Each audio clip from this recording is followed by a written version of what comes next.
നമ്മൾ കിടന്നുറങ്ങുമ്പോൾ ഭൂമിയായിട്ടൊരു ബന്ധമില്ല. മനുഷ്യ ശരീരം 9 മിനിറ്റ് കഴിഞ്ഞാൽ അശുദ്ധിയാവും.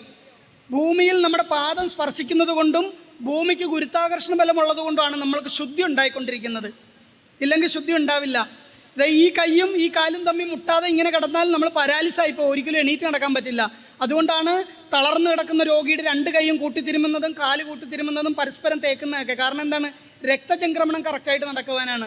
അപ്പോൾ നമ്മളൊരു കട്ടിലിൽ ഏകദേശം 6 മുതൽ 8 മണിക്കൂർ ഭൂമിയായിട്ടൊരു ബന്ധമില്ലാതെ ഇങ്ങനെ കിടക്കുകയാണ്. അവിടെ നിന്നാണ് ഉണരുന്നത്. എങ്ങനെ ഉണരണം? ഏത് ഭാഗം ചരിഞ്ഞുണരണം? വലതുഭാഗം ചരിഞ്ഞുണരണം. കാരണം ബ്ലഡ് ഇങ്ങനെ നിൽക്കുകയാണ് എങ്ങോട്ട് ഒഴുകാൻ റെഡിയായിട്ട്.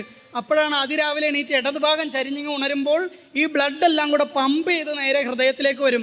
അത്യാവശ്യം ഒരു ബ്ലോക്കൊക്കെ ഉള്ളയാളാണെങ്കിൽ അത് മതി ശരീരം ഉപേക്ഷിച്ച് അങ്ങ് പോകാൻ. ഇപ്പോൾ നമ്മുടെ പൂർവികർ എത്ര സയൻറ്റിഫിക്കായിട്ടാണ് ഓരോന്ന് എഴുതി വെച്ചിരിക്കുക.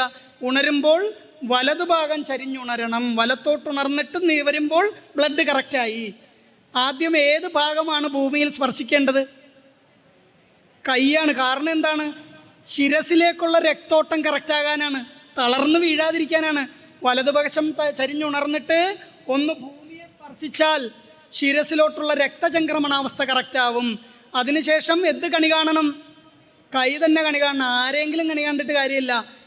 ഞാൻ എന്നെ തന്നെ ഒന്ന് റീഫ്രഷ് ചെയ്യണത്. കരാഗ്ര വസതേ ലക്ഷ്മി കരമൂലേ സരസ്വതി എന്നൊക്കെ പറഞ്ഞിട്ടൊരു ധ്യാനം ഇല്ലേ? അത് ഇങ്ങനെ കയ്യിൽ നോക്കി ചൊല്ലുമ്പോൾ എൻ്റെ ആ ഒരു എനർജിയെ ഞാൻ തന്നെ കണി കണ്ടുണർന്ന് നേരെ കുളിച്ച് അടുക്കളയിൽ പോകുമ്പോൾ എന്താ സംഭവിക്കുക? നമ്മുടെ ശരീരമൊക്കെ ശുദ്ധിയായിട്ട് അടുക്കളയിൽ കയറുക. അല്ലാതെ കട്ടിൽ കിടന്ന വഴി അടുക്കളയിൽ കയറിയാൽ ഒരു സ്റ്റീൽ പാത്രം എടുത്ത് വെക്കും, അതിനകത്തോട്ട് പച്ചവെള്ളം ഒഴിക്കും, അതിനകത്തോട്ട് തേയിലയിടും, എന്നിട്ട് തിളയ്ക്കുമ്പോൾ സ്പൂണ് കൊണ്ട് ഇങ്ങനെ ഇളക്കുമ്പോൾ നമ്മുടെ ശരീരോഷ്മാവ് മുഴുവൻ എർത്തല്ലേ സ്പൂണൊക്കെ. ഇതിലൂടെ എർത്ത് ചെയ്ത് കിടന്നുറങ്ങിയ ഏറ്റവും അശുദ്ധമായ വായുവും അശുദ്ധമായ എനർജിയും ഈ ബ്ലാക്ക് കോഫിയിലേക്ക്, ബെഡ് കോഫിയിലേക്ക് പോകുന്നത്. ഇങ്ങനെ ഇളക്കിയാണ് അതിരാവിലെ. ജലം പെട്ടെന്ന് എർത്ത് ചെയ്തില്ലേ ഏത് എനർജിയെയും?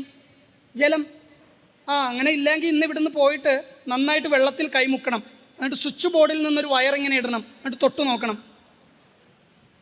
നനഞ്ഞ കൈ കൊണ്ട് സ്വിച്ച് ബോർഡിലും തൊട്ടാൽ മതി, നിറത്തടിക്കില്ലേ? അതുപോലെയാണ് കാപ്പി ഇങ്ങനെ രാവിലെ കുളിക്കാതെ പോയി പഞ്ചസാരയും തേയിലയിട്ട് ഇങ്ങനെ ഇളക്കുമ്പോൾ നമ്മൾ ആ 8-9 മണിക്കൂർ കിടന്നുറങ്ങിയ ദുഷിച്ച മുഴുവൻ എനർജിയും ബെഡ് കോഫിയായി.